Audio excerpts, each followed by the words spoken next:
सभी बच्चों को प्यार भरा नमस्कार। स्वागत है आपका मेरे YouTube channel ER. Sir physics classes में। मेरे दोस्त, आज के वीडियो के माध्यम से मैं आप लोगों को विद्युत क्षेत्र में विद्युत द्विध्रुव का स्थितिज ऊर्जा पोटेंशियल एनर्जी का व्यंजक बताने जा रहा हूं। जो मैंने हेडिंग लिया कि expression of potential energy for electric dipole in uniform electric field. इसे हिंदी में कहा जा सकता है कि समरूप विद्युत क्षेत्र में विद्युत द्विध्रुव के लिए स्थितिज ऊर्जा का व्यंजक। तो हमने माना कि एक विद्युत द्विध्रुव AB, ये AB क्या है? एक विद्युत द्विध्रुव है जो किस क्षेत्र में रखा हुआ है? समरूप विद्युत क्षेत्र में। एक विद्युत द्विध्रुव AB को विद्युत क्षेत्र वेक्टर E से विद्युत क्षेत्र, ये है आपका विद्युत क्षेत्र वेक्टर E से प्रारंभिक कोणीय विस्थापन इनिशियल एंगुलर डिस्प्लेसमेंट θ1 से अंतिम कोणीय विस्थापन फाइनल एंगुलर डिस्प्लेसमेंट θ2 तक विक्षेपित करने में बाह्यकर्ता के द्वारा किया गया कार्य W है। कहने का मतलब है मेरे दोस्त यहां पर कि विद्युत क्षेत्र अर्थात समरूप विद्युत क्षेत्र में एक विद्युत द्विध्रुव AB का प्रारंभिक कोणीय विस्थापन E से θ1 है और बाह्यकर्ता के द्वारा इसे θ1 कोणीय विस्थापन से विक्षेपित करके घुमा करके θ2 कोणीय विस्थापन पर ला दिया। θ1 से θ2 कोणीय विस्थापन पर ला दिया। तो मेरे दोस्त, तो θ1 एंगुलर डिस्प्लेसमेंट से θ2 एंगुलर डिस्प्लेसमेंट तक लाने में बाह्यकर्ता के द्वारा किया गया कार्य हमने क्या माना? W। और यही कार्य विद्युत द्विध्रुव के किस ऊर्जा के रूप में संचित हो जाता है, जमा हो जाता है? स्थितिज ऊर्जा के रूप में। ठीक है। आवेश की स्थितिज ऊर्जा के बारे में बात हमने पिछले वीडियो में भी किया था कि विद्युत क्षेत्र के विरुद्ध बाह्यकर्ता को आवेश को अनंत से निर्दिष्ट बिंदु तक लाने में किया गया कार्य आवेश की निकाय की स्थितिज ऊर्जा के रूप में संचित होता है। तो वैसा ही कुछ कॉन्सेप्ट यहां पर है, लेकिन यहां पर क्या है? आपका विद्युत द्विध्रुव विद्युत क्षेत्र में है, समरूप विद्युत क्षेत्र में।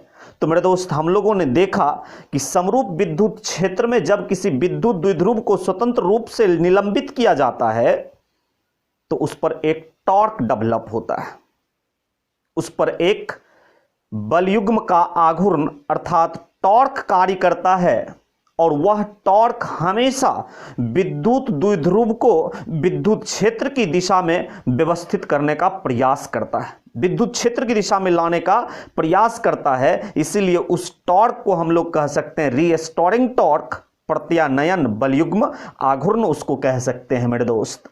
लेकिन उस टॉर्क के विपरीत बाह्यकर्ता θ1 कोणीय विस्थापन से θ2 कोणीय विस्थापन तक लाता है। किसको? विद्युत द्विध्रुव को घुमा करके। ठीक है, लाता है।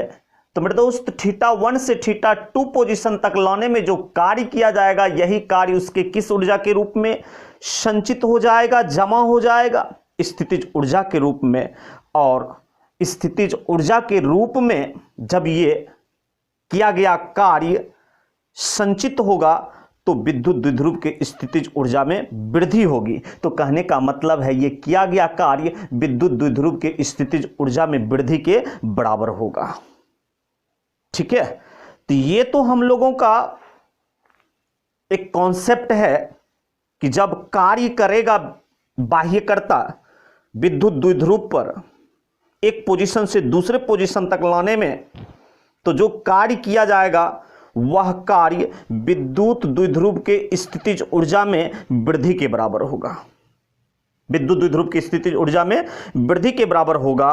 और यहां पर जो बाह्यकर्ता के द्वारा कार्य किया जाएगा, यह कार्य सरल रैखिक गति में नहीं होगा, यह कार्य एक घूर्णन गति में होगा।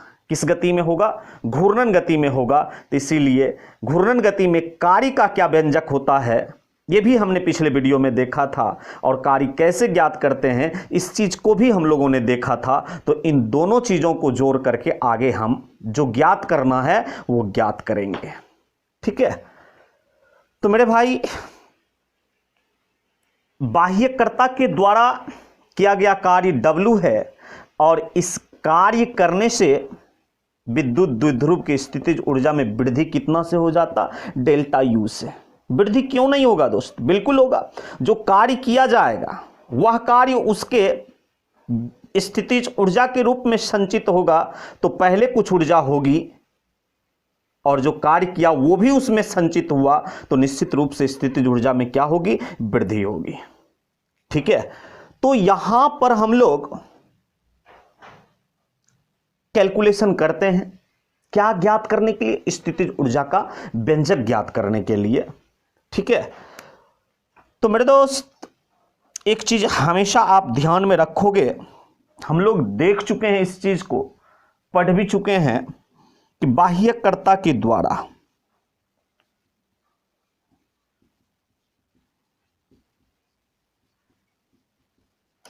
किया गया कार्य द्विध्रुव के स्थितिज ऊर्जा में वृद्धि के बराबर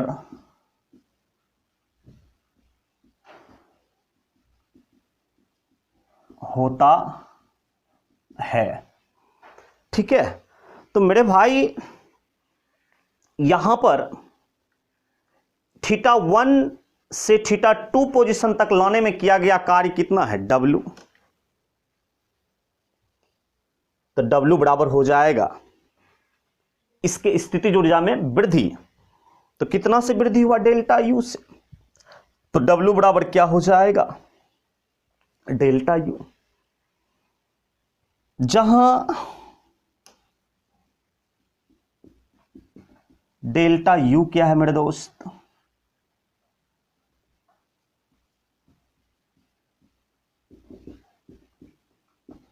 स्थितिज ऊर्जा में वृद्धि। और स्थितिज ऊर्जा में वृद्धि का मतलब होगा यहां पर final potential energy minus initial potential energy. तो मेरे दोस्त शुरुआत में विद्युत द्विध्रुव θ1 कोणीय विस्थापन पर था, अर्थात θ1 कोणीय विस्थापन पर जब ये विद्युत द्विध्रुव है, तो यहां जो इसकी स्थितिज ऊर्जा होगी वह इनिशियल पोटेंशियल एनर्जी होगा। क्या होगा? यहां पर जो स्थितिज ऊर्जा इनकी होगी ये इनिशियल पोटेंशियल एनर्जी होगा।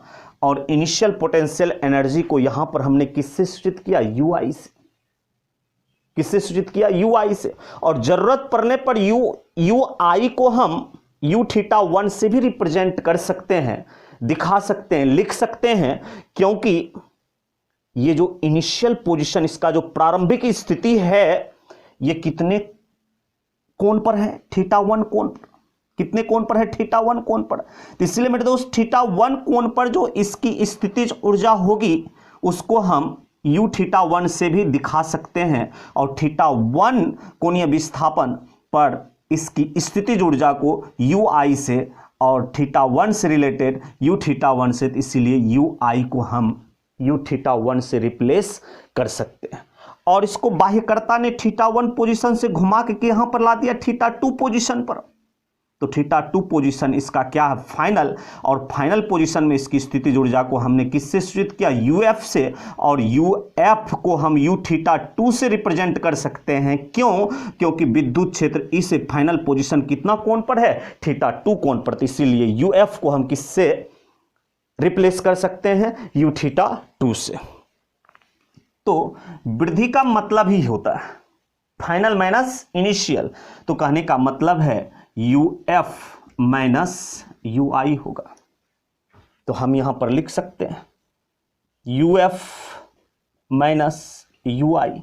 और मेरे दोस्त, यदि हम uf को uθ1 से एवं uf को uθ2 से और ui को uθ1 से रिप्रेजेंट करें तो ये वर्क डन कितना हो जाएगा, तो uθ2 माइनस uθ1। और इसको हम मान लेंगे इक्वेशन फर्स्ट। क्या मान लिया इसको, इक्वेशन फर्स्ट। ठीक है। और आप यहां पर देखें θ1 एंगुलर डिस्प्लेसमेंट से θ2 एंगुलर डिस्प्लेसमेंट तक लाने में जो कार्य किया जाएगा वह कार्य क्या होगा, टॉर्क गुना कोणीय विस्थापन। टॉर्क गुना कोणीय विस्थापन। ठीक है। और यहां पर हम कहें तो θ1 से θ2 पोजीशन में आने के लिए विद्युत द्विध्रुव कैसा गति कर रहा, घूर्णन गति। कैसा गति, घूर्णन गति। ठीक है। तो हम लिख सकते हैं यहां पर घूर्णन गति में कार्य dw बराबर टाउ इंटू डी थीटा। ये हम पीछे देख चुके हैं, बताए भी हैं इसको। और मेरे दोस्त, W बराबर तब क्या हो जाएगा, W is equal to what, क्या होगा W बराबर। ठीक है। तो इस चीज को हम लोग आगे देखते हैं, पहले इसे नोट कर लें आप लोग।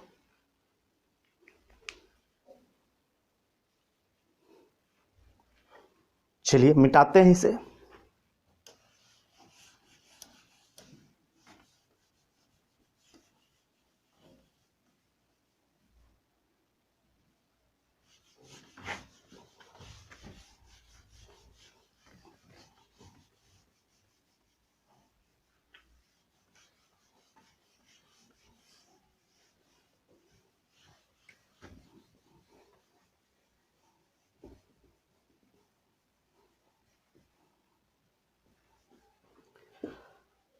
चलिए W बराबर ज्ञात करते हैं।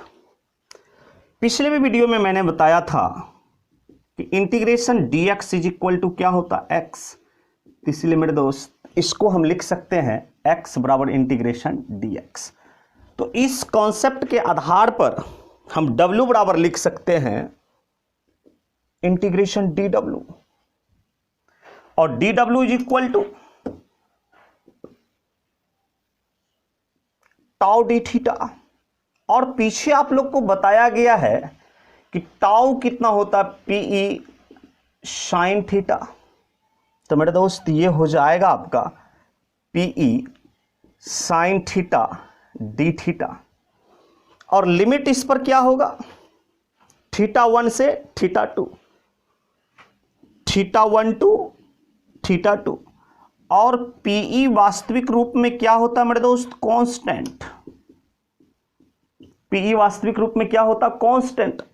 और कांस्टेंट इस समाकलन की विधि से बाहर हो जाता है तो हो जाएगा PE integration θ1 to θ2 sine theta D theta. और मेरे दोस्त, मैथमेटिक्स के कैलकुलस में इंटीग्रेशन पढ़े होंगे आप लोग। ठीक है, कि साइन थीटा का इंटीग्रेशन माइनस कॉस थीटा होता है। Sine theta D theta is equal to minus cos theta. और इस पर लिमिट हो θ1 θ2, तो इसको हम लोग ब्रेक ब्रैकेट में लिखते हैं और लिमिट को सजाते हैं θ1 θ2। ठीक है, तो अब इस चीज का उपयोग हम यहां कर सकते हैं आगे। तो ये होगा PE minus cos theta limit θ1 θ2, इसका मान इतना होता है और इसकी जगह पर हम ये रखा यहां पे, तो ये हो जाएगा आपका माइनस, आप बाहर ले सकते हो माइनस PE, और हो जाएगा ये कॉस थीटा θ1 θ2। अब लिमिट पुट करें आप तो PE इंटू, अब थीटा की जगह पर θ2 रखेंगे तो ये क्या हो जाएगा कॉस θ2, और थीटा की जगह पर θ1 रखने से पहले कौन सा चिन्ह, माइनस का चिन्ह, ये इंटीग्रेशन का रूल है। तो थीटा की जगह आप लोअर लिमिट रखिए, कॉस θ1 हो जाएगा ये।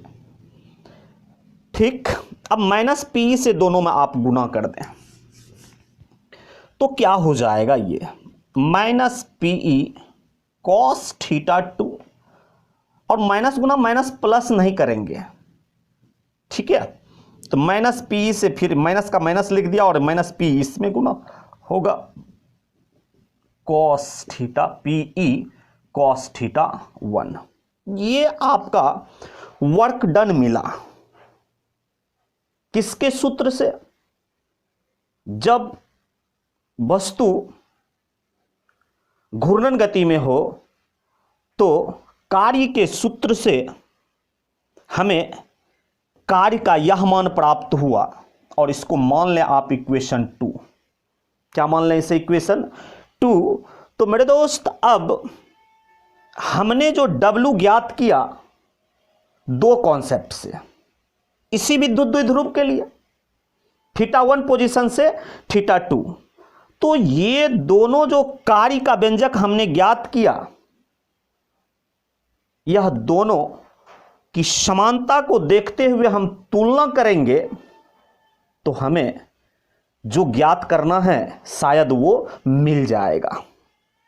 ठीक है, तो चलिए ये समीकरण 2 और इसके पहले हम एक समीकरण माने हैं समीकरण 1, और इन दोनों को हम तुलना करेंगे, इन दोनों का हम क्या करेंगे, तुलना करेंगे।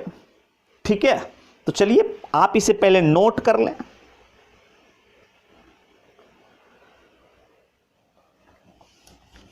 अब क्या करेंगे, हम समीकरण 1 और 2 का तुलना करेंगे। तो लिखेंगे हम समीकरण 1 तथा 2 का तुलना करने पर, समीकरण 1 तथा 2 का तुलना करने पर, तो समीकरण 1 था आपका W बराबर uθ2 माइनस uθ1, ये इक्वेशन फर्स्ट था, और इसे हम क्या माने, इक्वेशन सेकेंड, W बराबर minus PE cos θ2 minus PE cos θ1, ये इक्वेशन 2 है आपका। ये दोनों हमने अलग अलग कॉन्सेप्ट से विद्युत द्विध्रुव के लिए ज्ञात किया, θ1 पोजीशन से θ2 पोजीशन तक विस्थापित करने में किया गया कार्य। ठीक है, अब क्या करो, तुलना करो। तो मेरे दोस्त तुलना करने का तरीका होता है, ठीक है, ईच एंड एवरी टर्म को हम इक्वलाइज करेंगे, बराबर करेंगे। ठीक है, तो W इक्वल कब होगा, जब माइनस के पहले का, दोनों समीकरण के माइनस के पहले का चीज और माइनस के बाद का चीज क्या होगा, समान होगा। ये W और W बराबर कब होंगे, जब इसका प्रत्येक पद माइनस के पहले और माइनस के बाद क्या होगा, इक्वल होगा, समान होगा। तो मेरे दोस्त माइनस के पहले यहां पर क्या है, ठीक है, माइनस के पहले क्या है आपका uθ2, तो हम लिख सकते हैं तुलना करने पर, तो uθ2 तो इसके माइनस के पहले का, तो माइनस PE cos θ2 यही है। एवं माइनस के बाद यू थीटा 1 है और इसके माइनस के बाद माइनस पीई कॉस थीटा 1 है। ठीक है ना। तो ये मेरे दोस्त आपका जो मिला थीटा 2 कोणीय विस्थापन पर विद्युत द्विध्रुव का कौन सी ऊर्जा? स्थितिज ऊर्जा। कौन सी ऊर्जा? स्थितिज ऊर्जा। और यू थीटा 1 जो आपको मिला, यू थीटा 1, ये थीटा 1 कोणीय विस्थापन पर विद्युत द्विध्रुव AB का कौन सी ऊर्जा? स्थितिज ऊर्जा। कौन सी ऊर्जा मेरे दोस्त? स्थितिज ऊर्जा। ठीक है। अब मैं यदि कहूं, यदि विद्युत द्विध्रुव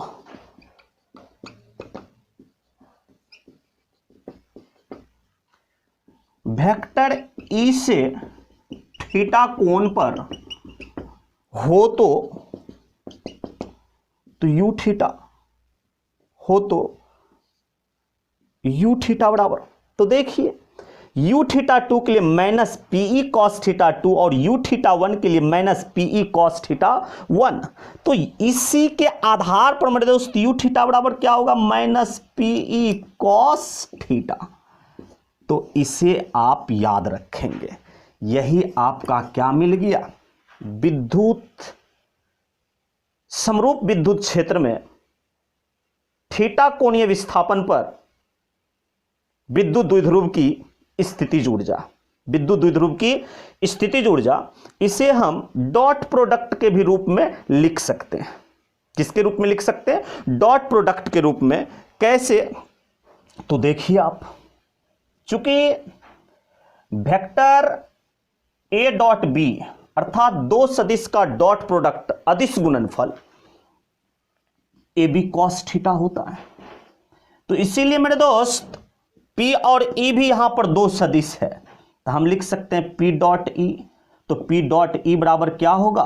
PE कॉस थीटा। क्या होगा? PE cos theta. तो मेरे भाई यहां पे आपका क्या मौजूद है? PE cos theta. तो माइनस का माइनस और PE कॉस थीटा की जगह पे क्या लिख सकते हो? Vector P dot vector E। तो इसीलिए हम लिख सकते हैं कि U थीटा बराबर minus vector P dot vector E। ठीक है। तो या तो आप इसे याद रखें स्थितिज ऊर्जा के लिए, या आप इसे याद रखें। तो ये किसका व्यंजक प्राप्त हो गया हमें? विद्युत समरूप विद्युत क्षेत्र में विद्युत द्विध्रुव की स्थितिज ऊर्जा का व्यंजक। और ये चीज आपका लॉन्ग क्वेश्चन में एक बार आपके बोर्ड एग्जामिनेशन में पूछा जा चुका है। इसलिए मेरे दोस्त हो सकता है कि ये जो टॉपिक आज हमने किया आपके बोर्ड एग्जामिनेशन में लॉन्ग क्वेश्चन में पूछे जा सकते हैं। ठीक है। तो इसलिए आप लोग इसे अच्छा से करें। और इसका अगर फिजिकल रिप्रेजेंटेशन हम दिखाना चाहें तो कैसा होगा? ठीक है। तो समरूप विद्युत क्षेत्र, कैसा विद्युत क्षेत्र? समरूप। तो इसको किससे दिखाएंगे? समांतर विद्युत क्षेत्र रेखाएं से, जिसका विद्युत क्षेत्र हमने माना कितना है? वेक्टर E है। ठीक है। और विद्युत द्विध्रुव AB, विद्युत द्विध्रुव AB विद्युत क्षेत्र E से थीटा कोण पर हो तो इसकी स्थितिज ऊर्जा को हम किससे दिखाएंगे? यू थीटा से। और U theta is equal to what? तो कितना मेरे दोस्त? यू थीटा बराबर माइनस पीई कॉस थीटा। तो यहां पर जो ये कॉस में थीटा है, ये वास्तविक रूप में क्या है? समरूप विद्युत क्षेत्र में वेक्टर ई से द्विध्रुव का कोणीय विस्थापन, या आप ये कह सकते हो कि विद्युत क्षेत्र ई और द्विध्रुव के बीच का कोण, ये थीटा है। पी क्या मेरे दोस्त? विद्युत द्विध्रुव आघूर्ण। ठीक है। और ए पर माइनस क्यू चार्ज और बी पर प्लस क्यू चार्ज हो तो विद्युत द्विध्रुव आघूर्ण की दिशा हमेशा किधर होगी, माइनस से प्लस क्यू। ये सब बहुत पुरानी बात हो गई, ये हम लोग बहुत बार देख चुके हैं। तो कहने का मतलब है यहां पर कि ये थीटा कुछ नहीं, विद्युत द्विध्रुव आघूर्ण वेक्टर पी और विद्युत क्षेत्र ई के बीच का क्या है, कोण है। और ई क्या है, समरूप विद्युत क्षेत्र का परिमाण। ई क्या है, समरूप विद्युत क्षेत्र का परिमाण। तो आप इसे इस प्रकार से ज्ञात कर सकते हैं, ठीक है। तो हम इसमें स्पेशल केस देखेंगे, ठीक है, कि विद्युत द्विध्रुव कब अस्थाई संतुलन में होगा और विद्युत द्विध्रुव कब अस्थाई संतुलन में होगा, ठीक है। तो इस पर हम आगे विचार करेंगे, पहले इसे नोट कर लें आप लोग।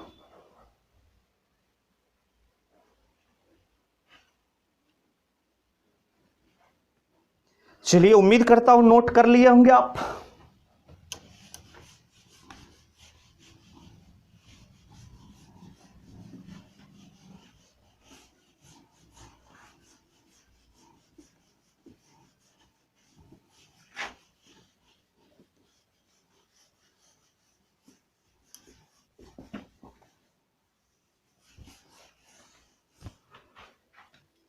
अब हम लेते हैं case first.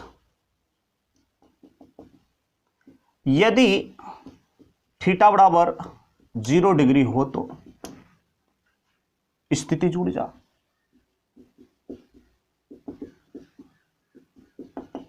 U is equal to what. तो मेरे भाई थीटा 0 डिग्री का मतलब है कि ये विद्युत द्विध्रुव AB का वेक्टर P और वेक्टर E समांतर होगा। क्या होगा, समांतर। ये पिछले वीडियो में हम लोगों ने देखा था, ठीक है। तब U स्थितिज ऊर्जा क्या होगा। तो मेरे दोस्त हम जानते हैं जब थीटा कोण पर विद्युत द्विध्रुव हो तो U थीटा बराबर कितना होता है, माइनस PE कॉस थीटा। अभी जस्ट मिटाया, ठीक है। तो थीटा कितना डिग्री, 0 डिग्री, इसीलिए U 0 डिग्री बराबर कितना होगा, माइनस PE कॉस 0 डिग्री।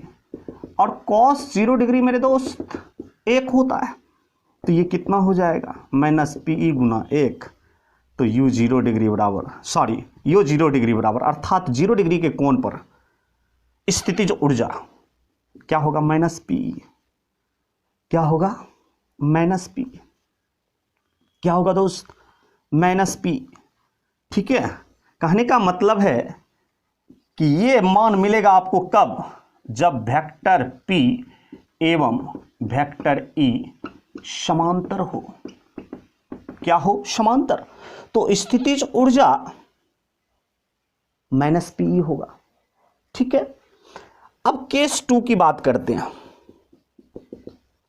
यदि थीटा बराबर कितना डिग्री हो, 90 डिग्री हो, तो U is equal to what, U is equal to what. तो मेरे दोस्त हमें पता है कि U थीटा बराबर माइनस PE कॉस थीटा होता है। थीटा कितना, 90 डिग्री। तो इसलिए मेरे भाई यहां पर हम लिख सकते हैं U 90 डिग्री, तो माइनस PE कॉस 90 डिग्री। और कॉस 90 डिग्री कितना होता भाई साहब, 0। तो ये पूरा टर्म क्या हो जाएगा, 0 हो जाएगा, ठीक है।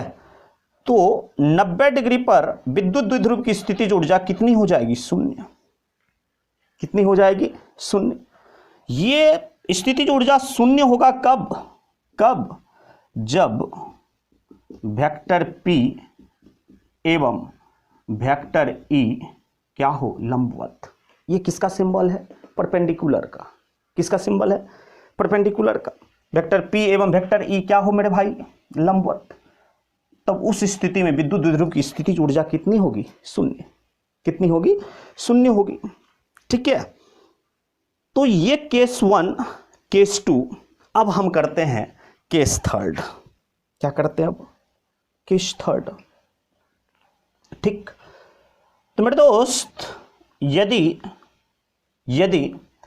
थीटा बराबर 90 डिग्री, सॉरी 90 कर चुके हैं, 180 डिग्री हो, तो बताओ आप लोग, तो यू का मान क्या होगा, स्थितिज ऊर्जा क्या होगी विद्युत द्विध्रुव की। और थीटा 180 डिग्री का मतलब है कि विद्युत द्विध्रुव आघूर्ण वेक्टर P और वेक्टर E समांतर नहीं होगा, एक दूसरे के विपरीत होंगे, प्रति समांतर होगा। क्या होगा, प्रति समांतर। तब स्थितिज ऊर्जा क्या होगी द्विध्रुव की। तो मेरे दोस्त आपको पता है यू थीटा बराबर, अर्थात थीटा कोण पर स्थितिज ऊर्जा -PE cos थीटा होता है, एग्जैक्ट। अब थीटा कितना पुट करोगे, कितना पुट करोगे थीटा आप लोग, 180 डिग्री। थीटा कितना पुट करोगे मेरे भाई, 180 डिग्री। तो बताओ आप लोग, इसीलिए u 180 degree is equal to -PE cos 180 degree. और cos 180 डिग्री का मान, cos 180 डिग्री बराबर -1 होता है, ठीक। तो रखे मान, तो -PE इंटू -1 हो जाएगा cos 180 डिग्री। तो ये क्या होगा आपका +P। तो इसीलिए मेरे दोस्त u 180 डिग्री बराबर क्या होगा, +P। क्या होगा, +P। तो तीनों केस आपके सामने है, तीनों केस आपके सामने है। ये हमें प्राप्त होगा कब, ये हमें प्राप्त होगा कब मेरे दोस्त, ये स्थितिज ऊर्जा विद्युत द्विध्रुव की मिलेगी कब, जब वेक्टर P तथा वेक्टर E क्या हो, प्रति समांतर हो, प्रति समांतर हो, तब विद्युत द्विध्रुव की स्थितिज ऊर्जा ये प्राप्त होगा हमें, ठीक है। तो अब तीनों स्थिति में आप देखें कि मैक्सिमम वैल्यू कहां पर मिला हमें, किस पोजीशन में मैक्सिमम वैल्यू पोटेंशियल एनर्जी का मिला। तो मेरे दोस्त देखिए केस फर्स्ट में जब 0 डिग्री अर्थात P और E समांतर है तब ऋणात्मक मिला स्थितिज ऊर्जा, और जब 90 डिग्री है तो 0 मिला, और जब 180 डिग्री है तो धनात्मक मिला, +P, धनात्मक मिला, ठीक है। तो इन तीनों वैल्यू में आप देखें कि मैक्सिमम वैल्यू स्थितिज ऊर्जा का किस स्थिति में मिला हमें, तो केस थर्ड में, किसमें, केस थर्ड में, जब वेक्टर P और वेक्टर E एक दूसरे के क्या हैं, प्रति समांतर, तब हमें स्थितिज ऊर्जा क्या मिला, इसका मैक्सिमम या मिनिमम, मैक्सिमम, ठीक है। ये स्थितिज ऊर्जा मिनिमम होगा, ठीक, या मिनिमम की बात हम यहां पर नहीं करते, ठीक है। हम किसकी बात करेंगे, मैक्सिमम की बात। अब देखेंगे आवश्यकता पड़ेगा तो फिर मिनिमम की बात करेंगे, ठीक है। तो मेरे भाई, तो ये जो पोटेंशियल एनर्जी आपको मिला, ये महत्तम मान है पोटेंशियल एनर्जी का समरूप विद्युत क्षेत्र में। कैसा मान है, महत्तम। और ये जो मान आपको मिला ये मिनिमम वैल्यू है, ठीक है। ये कैसा वैल्यू है, मिनिमम, ये न्यूनतम मान है। कैसा मान है मेरे दोस्त, ये न्यूनतम मान है और ये मैक्सिमम वैल्यू है। क्वेश्चन पूछा जाता है कि समरूप विद्युत क्षेत्र में विद्युत द्विध्रुव अस्थाई संतुलन में होता है कब, जब थीटा 0 डिग्री, जब थीटा 90 डिग्री, जब थीटा 180 डिग्री। फिर यह भी सवाल पूछे जाते हैं कि समरूप विद्युत क्षेत्र में विद्युत द्विध्रुव अस्थाई संतुलन में होता है कब, जब थीटा 0 डिग्री, जब थीटा 90 डिग्री, जब थीटा 180 डिग्री।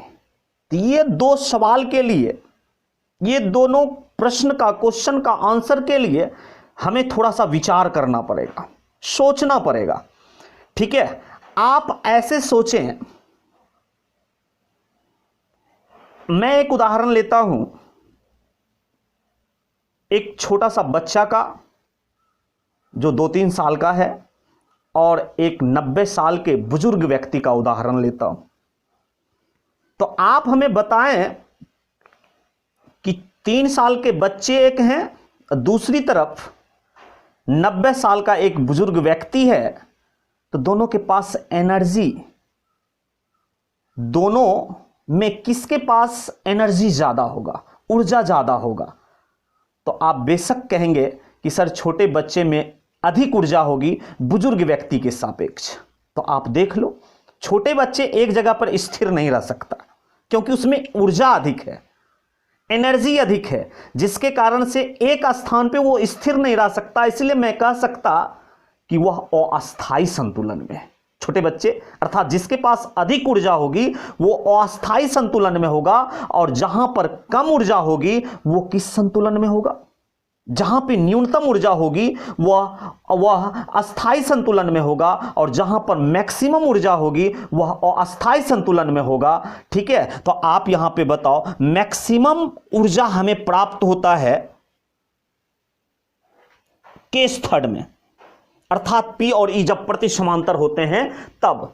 तो इस स्थिति में मेरे दोस्त विद्युत द्विध्रुव किस अवस्था में रहेगा? अस्थायी संतुलन में। किस में रहेगा ये विद्युत द्विध्रुव? मैक्सिमम एनर्जी के कारण विद्युत द्विध्रुव किस संतुलन में रहेगा? अस्थायी संतुलन में। तो अस्थायी संतुलन के लिए थीटा का मान कितना डिग्री?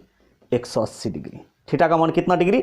180 डिग्री। और न्यूनतम एनर्जी जिसके पास होगा, न्यूनतम एनर्जी जहां पर होगा, जिस पोजीशन में होगा, वह अस्थायी संतुलन में होगा, क्योंकि बुजुर्ग व्यक्ति के पास ऊर्जा कम है और एक स्थान पे बैठे रहते हैं, संतुलन में बनाए रखते हैं, एक स्थान पे बैठे रहते हैं। तो इसलिए मेरे दोस्त हम कहते हैं कि न्यूनतम ऊर्जा वाले अस्थायी संतुलन में, सुनने में उल्टा लग रहा होगा लेकिन सत्य यही है, न्यूनतम ऊर्जा वाले अस्थायी संतुलन में और अधिकतम ऊर्जा वाले अस्थायी संतुलन में। तो न्यूनतम मान हमें कब मिला? जब थीटा 0 अर्थात जब पी और ई क्या हो? समांतर। तो इस अवस्था में विद्युत द्विध्रुव इस ऊर्जा के साथ किस संतुलन में रहेगा? अस्थायी संतुलन में। किस संतुलन में रहेगा मेरे दोस्त? अस्थायी संतुलन में। ठीक है, तो अस्थायी संतुलन के लिए थीटा कितनी डिग्री? 0 डिग्री। और अस्थायी संतुलन के लिए थीटा कितना डिग्री? थीटा कितना डिग्री? थीटा कितना डिग्री? 100, क्योंकि 180 डिग्री पुट किया तब मैक्सिमम वैल्यू मिला, और मैक्सिमम में किस संतुलन में रहेगा? अस्थायी संतुलन में। ठीक है, तो इस प्रकार से आज हम लोगों ने समरूप विद्युत क्षेत्र में विद्युत द्विध्रुव के लिए स्थितिज ऊर्जा का व्यंजक ज्ञात किया, और अलग अलग केसेस में हमने उसका मान देखा, और देखने के बाद हमने ये निर्धारित किया कि कब अस्थायी संतुलन में होगा, कब अस्थायी संतुलन में होगा। तो फिर से आप याद रखें, जिस पोजीशन में मैक्सिमम एनर्जी होगी विद्युत द्विध्रुव का, उस पोजीशन में वह अस्थायी संतुलन में होगा, और जिस पोजीशन में न्यूनतम एनर्जी होगी वह अस्थायी संतुलन में होगा। और इस चीज के लिए आप दिमाग में रखेंगे, बच्चे और बूढ़े, बच्चे एक जगह पर स्थिर नहीं रह सकता। क्यों? क्योंकि उसमें ऊर्जा अधिक है, इसीलिए और अस्थायी संतुलन में रहता है, अर्थात चलता बुलता फिरता खेलता रहता है। लेकिन बूढ़े के पास न्यूनतम एनर्जी होगी, वह किस संतुलन में होगा? अस्थायी संतुलन में। ठीक है, तो कहने का मतलब है कि इस केस में विद्युत द्विध्रुव बुढ़ापा को प्राप्त कर लेता है, अर्थात न्यूनतम ऊर्जा होती है उसके पास, जिसके कारण से ये किस संतुलन में? अस्थायी संतुलन में। और इस स्थिति में ये बच्चे बन जाते हैं, बच्चा बन जाता है, एनर्जी अधिक आ जाती है इसमें, और अधिक एनर्जी के कारण ये क्या होगा? अस्थायी संतुलन में। आप जानते हैं परमाणु बम, एटम बम, एनर्जी अधिक है, फटने की संभावना रहती है। तो कहने का मतलब है कि एनर्जी अधिक, तो वो बम अस्थाई या अस्थाई? अस्थाई। ठीक है, तो चलिए अगले वीडियो में फिर हम लोग मिलते हैं। धन्यवाद।